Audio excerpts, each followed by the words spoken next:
उन्हाळा सुरू झाला की बायकांची वाळवणीची कामं सुरूच होतात. त्यात हे आपल्याच बटाट्याचे चिप्स.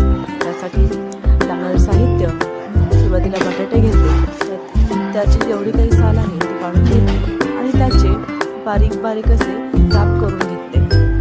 ते काप काढून घेतल्यानंतर त्यांना व्यवस्थित स्वच्छ पाण्यामध्ये धुवून घेतले व रात्रभर तसंच त्यांना भिजत ठेवले. त्यात थोडीशी तुरटी देखील टाकली, त्यामुळे आपले बटाटे चिप्स हे लालसर पडणार नाही.